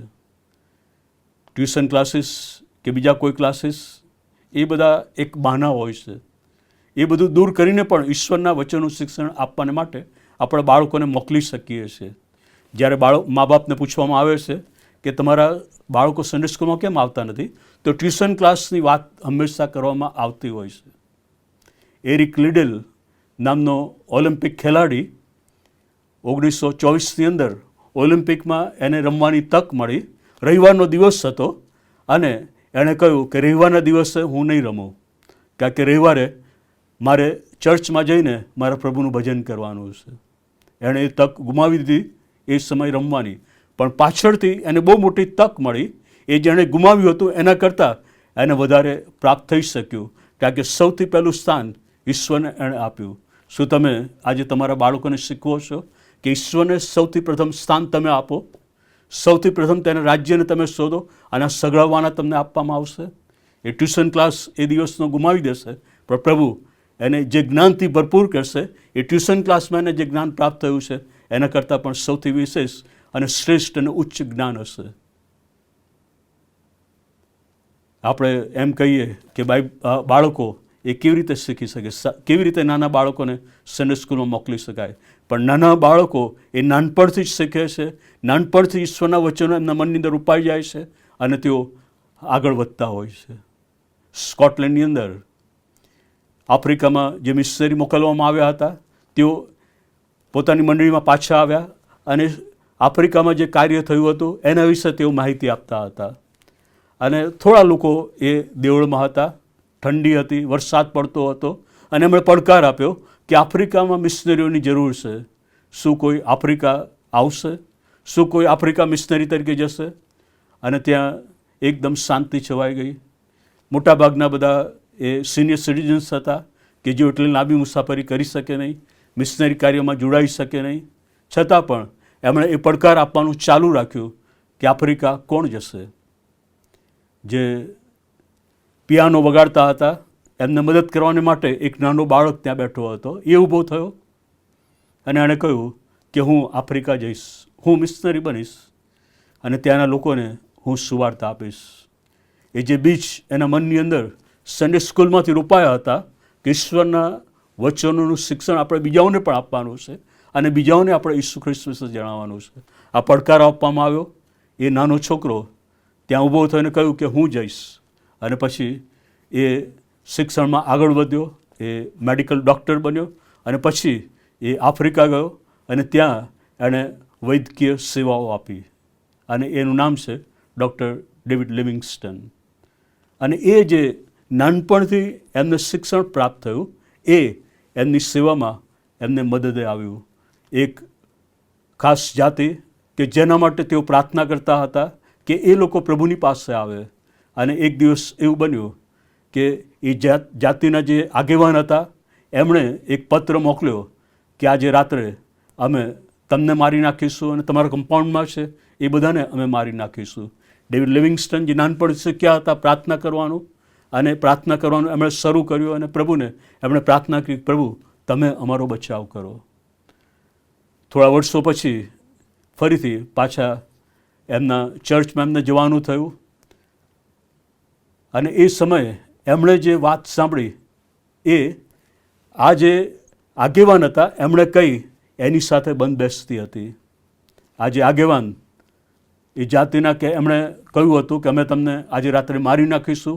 કોઈક દિવસ એમને મળ્યા અને પછી આખી વાત એમણે કહી કે અમે તમને મારી નાખવાને માટે પત્ર લખ્યો હતો. ડેવિડ લિવિંગસ્ટને એમને પૂછ્યું કે તો પછી તમે કેમ આવ્યા નહીં? અને આ આગેવાને કહ્યું કે અમે ત્યાં આવ્યા હતા પરંતુ અમે 39 એવા કદાવર માણસોને ત્યાં જોયા કે જે તમારા કમ્પાઉન્ડનું રક્ષણ કરતા હતા અને અમે તમારા કમ્પાઉન્ડમાં પ્રવેશ કરી શક્યા નહીં. પાછળથી એ લોકોએ પણ પ્રભુ ઈસુ ખ્રિસ્તનો અંગત તારનાર તરીકે સ્વીકાર કર્યો. ડેવિડ લિવિંગસ્ટન જ્યારે પોતાના ચર્ચમાં પાછા ગયા અને એ સમયે આ બધી વાત એમણે કરી ત્યારે એમને ખબર પડી કે એ જ દિવસે જ્યારે આ લોકો એમને મારી નાખવાને માટે આવ્યા હતા ત્યારે એમના ચર્ચમાં 39 લોકો એમના માટે પ્રાર્થના કરતા હતા. બાળકો જ્યારે નાનપણથી એ પડકારને સ્વીકારે છે ત્યારે પ્રભુ એમને બહુ જ આશીર્વાદિત કરે છે. એમના દ્વારા પ્રભુ બહુ મોટો ઉપયોગ એમનો કરે છે. આ શાસ્ત્ર ભાગમાં આગળ જતાં આપણે જોઈએ છે કે ઇસરાયેલી લોકો એ યરૂશાલેમમાં પુખ્ત વયની વ્યક્તિએ 3 વખત જવું પડતું હતું. પાસ્કા પર્વમાં બહુ મોટી સંખ્યામાં લોકો ત્યાં એકઠા મળતા હતા અને અહીંયા લખ્યું છે કે જ્યારે તેઓ પાછા ફર્યા ત્યારે બાળ ઈસુ એમની સાથે હતા નહીં. પર્વના દિવસો પૂરા કરીને તેઓ પાછા જવા લાગ્યા ત્યારે છોકરો ઈસુ યરૂશાલેમમાં પાછળ રહ્યો અને તેના મા બાપને તેની ખબર પડી નહીં, પણ તે સંઘમાં હશે એમ ધારીને તેઓ 1 મજલ જેટલે ગયા પછી પોતાના સગાઓમાં તો ઓળખીતાઓમાં તેને શોધ્યો. તે તેઓને જડ્યો નહીં ત્યારે તેને શોધતા શોધતા યરૂશાલેમ પાછા આવ્યા. અહીંયા લખ્યું છે કે એમની એ ધારણા હતી કે ઈસુ મારી સાથે છે, પણ બાળ ઈસુ એમની સાથે નહોતા, યરૂશાલેમમાં રહી ગયા હતા. એમની એ ધારણા હતી કે બાળ ઈસુ તો અમારી સાથે છે જ ને. એકબીજાને કદાચ એ કહેવા લાગ્યા હશે કે ત્યાં ધ્યાન રાખ્યું નહીં, ત્યાં ધ્યાન રાખ્યું નહીં, ઈસુ ક્યાં ખોવાઈ ગયો, હવે ક્યાં આપણે એમને ખોડીશું. એમના મનની જે લાગણીઓ છે એની કલ્પના આપણે કરી શકીએ, કેવા પ્રકારની લાગણીઓમાંથી તેઓ પસાર થઈ રહ્યા હશે. બહુ એ લોકો દુઃખી થઈ ગયા હશે અને બહુ ચિંતિત હશે અને ખોળાખોળ કરતા હશે અને ખોળતા ખોળતા તેઓ યરૂશાલેમ જાય છે. યરૂશાલેમ જ્યારે તેઓ જાય છે ત્યારે અહીંયા લખ્યું છે કે 3 દાડા પછી તેઓએ તેને મંદિરમાં ધર્મગુરુની વચમાં બેઠેલો તેઓનું સાંભળતો તો તેઓને સવાલો પૂછતો દીઠો. જેઓએ તેનું સાંભળ્યું તેઓ બધા તેની બુદ્ધિથી તો તેના વિતોરથી વિસ્મિત થયા. બાળ ઈસુ એ યરૂશાલેમમાં મંદિરમાં બેઠા હતા અને મંદિરમાં બેસીને તેઓ એમણે જે કંઈ જ્ઞાન મેળવ્યું હતું એ તેઓ ધર્મગુરુઓની આગળ રજૂ કરતા હતા. તેમને પ્રશ્નો પૂછતા હતા અને તેમના પ્રશ્નોના તેઓ જવાબ આપતા હતા અને બધા એ જે કંઈ બોલ્યા એનાથી વિસ્મિત થયા, એનાથી આશ્ચર્ય થયું. મા બાપને તો એ જ ધારણા હતી કે બાળ ઈસુ તો અમારી સાથે જ છે ને, એ ક્યાં ખોવાઈ જાય. પણ જ્યારે ખબર પડી કે બાળ ઈસુ અમારી સાથે નથી, ત્યારે તેઓને ચિંતા થઈ, તેઓને દુઃખ થયું અને ખોળતા ખોળતા તેઓ યરૂશલેમ સુધી ગયા અને 3 દિવસ સુધી એ ખોળ એમને કર્યા. આ જ પરિસ્થિતિ આજે ખ્રિસ્તી મા બાપની આપણે જોઈએ છે.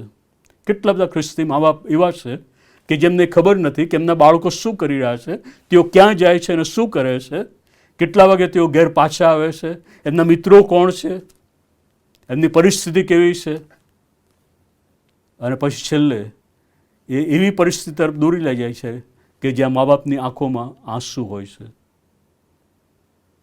એ ધારણા એમને હોય છે કે અમારું બાળક તો સારું જ કરે છે ને, અમારું બાળક તો સારી જગ્યાએ જ જાય છે ને, અમારા બાળકના મિત્રો સારા જ છે ને, એ કશું એવું ખોટું કરી શકે નહીં. આજે જો તમે કોઈ પણ મા બાપને જઈને એના બાળક વિશે કહેશો કે તમારું બાળક આવું ખરાબ કૃત્ય કરી રહ્યું છે, તો પહેલો જ જવાબ હશે કે ના ના, મારું બાળક એવું કરે જ નહીં. એ ધારણા એમની હોય છે. પણ જ્યારે હકીકતની ખબર તેઓને પડે છે ત્યારે તેઓને બહુ દુઃખ થતું હોય છે. અને આ બનાવ જે બાળ ઈસુનો બન્યો એ આપણને જણાવે છે કે આજે ખ્રિસ્તી મા બાપ તરીકે આપણે આપણા બાળકોની કાળજી લેવી જરૂરી છે. આપણા બાળકો ક્યાં જાય છે, શું કરે છે, એની ખબર આપણને હોવી જોઈએ. આપણા બાળકોના જે મિત્રો છે એ કોણ છે, એ કેવા પ્રકારના મિત્રો છે, તેઓ શું કરે છે, એ ખબર આપણને હોવી જરૂરી છે. આજે એટલા બધા આપણા જોબની અંદર કે આપણા કાર્યની અંદર વ્યસ્ત થઈ ગયા છે કે આપણને આપણા બાળકો માટે સમય મળતો નથી. આપણા બાળકોને માટે આપણને સમય મળતો નથી. આપણે એટલી બધી મસ્તીમાં ગુલ થઈ ગયા છે કે આપણે બાળકોની કાળજી રાખતા નથી. આજે કેટલા બધા મા બાપ પોતાની મસ્તીમાં એટલા બધા ખોવાઈ ગયા હોય છે કે બાળકો એમને જુએ છે, બાળકો એમનું અનુકરણ કરે છે, એ એમને ખબર પડતી નથી. કેટલા બધા મા બાપ એ બાળકોની સામે એ સિગરેટ પીતા હોય, બીડી પીતા હોય કે દારૂ પીતા હોય, બાળકોની સામે જુઠ્ઠું બોલતા હોય. પણ યાદ રાખજો, એ બાળકો તમારું અનુકરણ કરીને એ બધું શીખતા જશે અને પછી એવો સમય આવશે કે જ્યાંથી તમે પાછા હટી શકશો નહીં. એવી ધારણા આપણે બાંધી લેવાની જરૂર નથી કે આપણા બાળકો બધું જ સારું કરે છે. આપણે એ જાણવાની જરૂર છે કે તેઓ શું કરી રહ્યા છે, ક્યાં જઈ રહ્યા છે. સૌથી વિશેષ તો આપણા બાળકોને સન્ડે સ્કૂલમાં મોકલવા કે યુથ ફેલોશિપમાં મોકલવા એ બહુ જરૂરી છે કે જ્યાં ઈશ્વરના વચનનું શિક્ષણ તેઓ પ્રાપ્ત કરે, બીજા બાળકોની સાથે તેઓ સંગતિ પ્રાપ્ત કરે. આજે કેટલા મા બાપ એ કાળજી રાખે છે કે મારું બાળક સન્ડે સ્કૂલમાં ગયું છે કે નહીં, મારું બાળક એ યુથ ફેલોશિપમાં ગયું છે કે નહીં. ખ્રિસ્તી મા બાપ તરીકે તમારી ફરજ છે કે તમારા બાળકોને તમે સન્ડે સ્કૂલમાં મોકલો, તમારા બાળકોને તમે યુથ ફેલોશિપમાં મોકલો કે જ્યાં તેઓ ઈશ્વરના પ્રેમમાં વૃદ્ધિ પામતા જાય, ઈશ્વરના વચનોમાં વૃદ્ધિ પામતા જાય અને તેઓ સાચા વિશ્વાસી બનીને ઈશ્વર એમને ભરપૂરથી આશીર્વાદ આપે કે જેથી ઈસુની સમાન તેઓ બળવાન થઈને જ્ઞાનથી ભરપૂર થાય અને જગતના મોટા મોટા સ્થાનો તેઓ પ્રાપ્ત કરી શકે. આજના બાળકની જે પરિસ્થિતિ છે એના માટે એ ખ્રિસ્તી મા બાપ જવાબદાર છે. શું આજે સતત એ જ દિશામાં આપણે જઈશું અને સુધરીશું નહીં? આજે ઈશ્વરનું વચન આપણને પડકાર આપે છે કે આપણે એ બાળકોને ઈશ્વરના વચનોનું શિક્ષણ આપીએ, પ્રભુના માર્ગમાં તેઓને ઉછેરીએ. પ્રભુ ઈસુ ખ્રિસ્તને જ્યારે માતા મરિયમ પ્રશ્ન કરે છે કે દીકરા, તું અમારી સાથે આવી રીતે કેમ વર્ત્યો? જો તારા બાપે તથા મેં દુઃખી થઈને તારી શોધ કરી. તેઓને તેણે કહ્યું કે તમે શા માટે મારી શોધ કરી? શું તમે જાણતા નહોતા કે મારા બાપને ત્યાં મારે હોવું જોઈએ? ત્યારે મરિયમ બાળ ઈસુને કહે છે કે શા માટે તે અમને દુઃખી કર્યા? બાળ ઈસુ એમને કહેશે કે શું તમે જાણતા નહોતા કે મારે મારા બાપના ઘરમાં હોવું જોઈએ? આજે કેટલા બાળકો આપણને એમ કહી શકે છે કે મારું જે સ્થાન છે એ ઈશ્વરમાં છે, મારું જે સ્થાન છે એ મંડળીની અંદર ચાલતી પ્રવૃત્તિઓમાં છે, નહીં કે જગતની બહારની પ્રવૃત્તિઓમાં. કેટલા બાળકો પોતાના મા બાપને એમ કહી શકે છે? આજે જો મા બાપ બાળકોની કાળજી નહીં લે તો બાળકોએ મા બાપને આ કહેવાની જરૂર પડશે કે તમે પ્રભુમાં આવો, તમે પ્રભુની ઓળખ પ્રાપ્ત કરો. જો આપણી સન્ડે સ્કૂલ અને યુથ ફેલોશિપ મજબૂત હશે તો આપણું ચર્ચ આવતા દિવસોની અંદર મજબૂત હશે. એ જ લોકો આગળ જઈને પાસ્ટોરેટ કમિટીના સભ્યો બનવાના છે, આગેવાની આપવાના છે. તો ભવિષ્યમાં આપણે કેવી મંડળી બનાવવા માગીએ છીએ? ભવિષ્યની મંડળી શું આપણે મજબૂત બનાવવા માગીએ છીએ કે જે મંડળી આત્મિક રીતે મજબૂત હોય, કે જ્યાં લોકો સાથે મળીને પ્રભુની સ્તુતિને આરાધના ખરા દિલથી કરતા હોય, વચન પ્રાપ્ત કરતા હોય, એકબીજા પર પ્રેમ કરતા હોય, એકબીજાના બંધનમાં હોય? તો આપણા બાળકોને સન્ડે સ્કૂલમાં અને યુથ ફેલોશિપમાં મોકલવાની જરૂર છે કે જ્યાં તેઓ કોઈ પણ બાબત બની હોય તો મા બાપને કહી શકે કે મારું સ્થાન એ મારી મંડળીમાં છે, મારું સ્થાન એ મારી મંડળીની પ્રવૃત્તિઓમાં છે, નહીં કે બીજી જગ્યાએ. એ મા બાપને દુઃખી થવાની જરૂર નહીં પડે, એ મા બાપને ચિંતા કરવાની જરૂર નહીં પડે કે મારું બાળક ક્યાં છે, મારું બાળક શું કરી રહ્યું છે. એમનું બાળક એ ઈશ્વરના હાથમાં સલામત છે. આ વર્ષની શરૂઆતમાં આપણે છીએ અને એ આપણે ધ્યાન રાખવાની જરૂર છે અને નિર્ણય લેવાની જરૂર છે કે હજુ ઘણા બધા દિવસો આ વર્ષના બાકી છે, ત્યારે મારા બાળકની હું કાળજી લઈશ.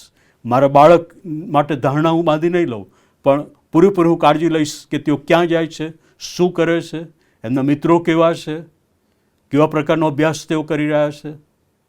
હું એ કાળજી લઈશ કે મારા બાળકો સન્ડે સ્કૂલમાં જાય, મારા બાળકો એ યુથ ફેલોશિપમાં જાય કે જ્યાં તેઓ પ્રભુના જ્ઞાનમાં વૃદ્ધિ પામતા જાય, પ્રભુ પ્રત્યેના પ્રેમમાં વૃદ્ધિ પામતા જાય અને પ્રભુ પાસેથી તેઓ સગળું પ્રાપ્ત કરે. યુસુફ, મરિયમ અને બાળ ઈસુ આજે પડકાર આપણને આપે છે. બાળ ઈસુ જ્ઞાનમાં વૃદ્ધિ પામતા ગયા, બળવાન થયા અને દેવની કૃપા તેમના પર હતી, કારણ કે તેમના મા બાપે કાળજી લીધી કે દરેક ધાર્મિક નિયમો તેઓ પાળે, બાળ ઈસુને વચનોનું શિક્ષણ આપે. અને એટલા માટે બાળ ઈસુ બીજે ક્યાંય ગયા નહીં, પરંતુ મંદિરમાં હતા. એમની સેવામાં એ જે એમને જ્ઞાન પ્રાપ્ત થયું હતું એ પણ પ્રગટ થયું અને લોકોને તેમણે શીખવ્યું. આજે મા બાપ તરીકે આપણે ક્યાં છીએ? શું આપણે પ્રભુ ઈસુ ખ્રિસ્તનો મા બાપ તરીકે અંગત તારનાર તરીકે સ્વીકાર કર્યો છે? શું પ્રભુ ઈસુ ખ્રિસ્તને મા બાપ તરીકે આપણે આપણા જીવનમાં સ્થાન આપ્યું છે? શું આપણે એ પ્રાર્થના કે પ્રભુ ઈસુ ખ્રિસ્ત તમે મારા જીવનમાં આવો, મારા પાપોની મને ક્ષમા આપો, અને પછી બાળકોને એ જ દિશામાં લઈ જવા કે જ્યાં બાળકો પણ પ્રભુ ઈસુ ખ્રિસ્તનો અંગત તારનાર તરીકે સ્વીકાર કરે અને એમના માર્ગમાં ચાલે? જો આજે આપણે નિર્ણય લઈશું તો આપણી મંડળી એ મજબૂત બનશે, આપણા કુટુંબો મજબૂત બનશે, આપણો સમાજ મજબૂત બનશે અને આપણો દેશ મજબૂત બનશે. પડકાર આજે આપણી સમક્ષ છે કે આપણે શું કરવા માગીએ છીએ. શું આપણા બાળકોને આપણે એ દિશામાં લઈ જવા માંગીએ છીએ કે જ્યાં તેઓ ઈશ્વરના બાળકો બને, કે પછી આ જગતમાં એમને ધકેલી દઈએ કે જ્યાં ઘણું બધું એમને મળી શકે એમ છે, પણ છેવટે એ વિનાશના માર્ગે જાય છે? તમે શું ઈચ્છો છો? એ જીવન ઈચ્છો છો કે પછી આ જગતનો વિનાશ? તમે શું ઈચ્છો છો? તમારા બાળકો ઈશ્વરના માર્ગમાં આગળ વધે, સન્ડે સ્કૂલમાં જાય, યુથ ફેલોશિપમાં જાય અને દુનિયાના મોટા મોટા સ્થાનો સર કરી શકે, અથવા તો આ જગતની અંદર તેઓ ખોવાઈ જાય અને છેવટે તેઓ વિનાશના માર્ગમાં જાય? પસંદગી તમારી છે. આજે પ્રભુ તમને એ કૃપા આપે કે તમે એ નિર્ણય કરો કે અમે સૌથી પહેલાં અમારા જીવનનો પ્રભુ ઈસુ ખ્રિસ્તને સોંપીશું અને અમારા બાળકોને અમે શિક્ષણ આપીશું કે જેથી તેઓ પ્રભુના માર્ગમાં આવે, પ્રભુ ઈસુ ખ્રિસ્તનો અંગત તારનાર તરીકે સ્વીકાર કરે અને પ્રભુના સાચા બાળકો બનીને આ જગતની અંદર જાય કે જેથી તેઓ મિશનરી તરીકે જ્યાં કંઈ છે ત્યાં પ્રભુની સુવાર્તા તેઓ બીજાને આપે. ઈશ્વરે પોતાના એકના એક પુત્રને મિશનરી તરીકે મોકલ્યો. આજે શું તમે તમારા બાળકોને મિશનરી તરીકે મોકલવા માગો છો કે તેઓ જ્યાં કંઈ હોય, જ્યાં જોબ કરતા હોય ત્યાં તેઓ ઈશ્વરનું વચન બીજાઓને આપી શકે, પ્રભુ ઈસુ ખ્રિસ્તની સુવાર્તા બીજાઓને આપી શકે? અને મા બાપ તરીકે આ જવાબદારી તમારી છે કે તમારા બાળકોને તમે મિશનરી તરીકે તૈયાર કરો. પ્રભુ આપણને કરવા માટે કૃપા આપે. સમર્પણના ગીતમાં આપણે અત્યારે જોડાઈશું.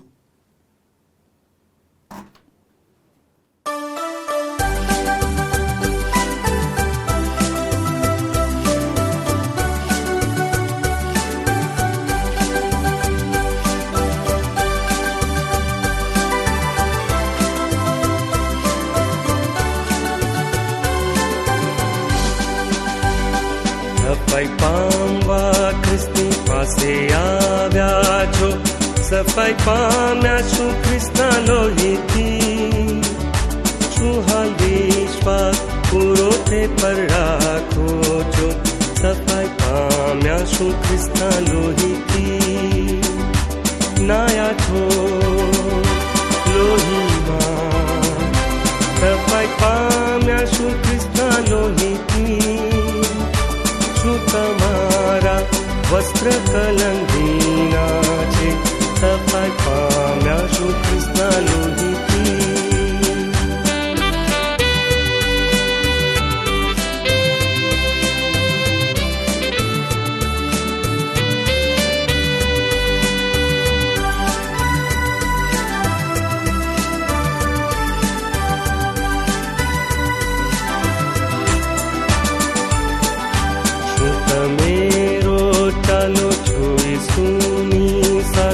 સફાઈ પામ્યા છું ખ્રિસ્તના લોહીથી.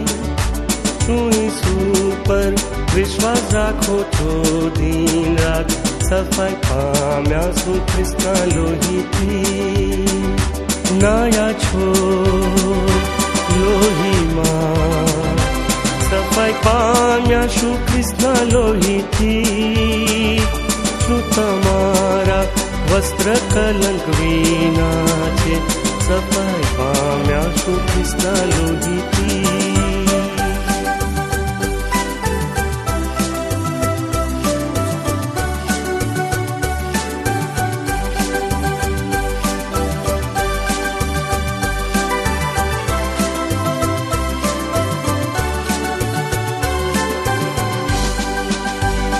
પાપના મેલા વસ્ત્ર તમે તજી દો, સફાઈ પામો રે ખ્રિસ્તના લોહીથી. અશુદ્ધાત્મા માટે વહે છે ઝારો, સફાઈ પામો રે ખ્રિસ્તના લોહીથી. નાયા છો લોહીમાં, સફાઈ પામ્યા છું ખ્રિસ્તના લોહીથી. શું તમારા વસ્ત્ર કલંક વિના છે, સફાઈ પામ્યા છું ખ્રિસ્તના લોહીથી.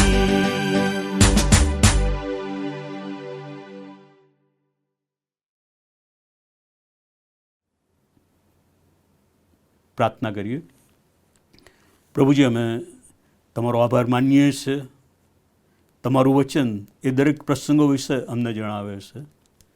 પ્રભુ, અમે તમારો આભાર માનીએ છીએ યુસુફ અને મરિયમને માટે, તેમના જીવનને માટે, તેઓ જે શિક્ષણ બાળીસોને આપ્યું તેના માટે.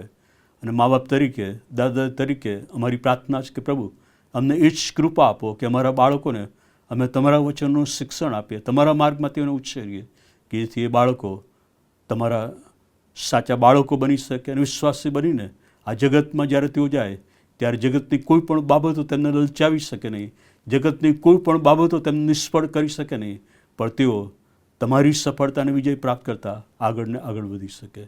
પ્રભુ ઈસુ ખ્રિસ્તના નામમાં માગીએ છીએ. આમેન. પ્રભુની શીખવેલી પ્રાર્થના આપણે સાથે સાથે બોલીએ.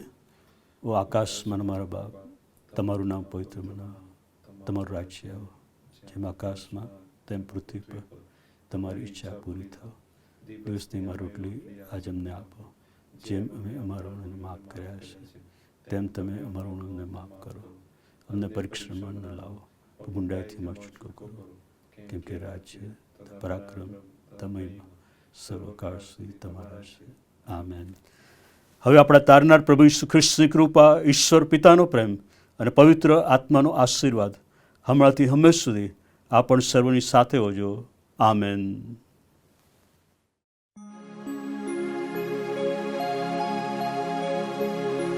He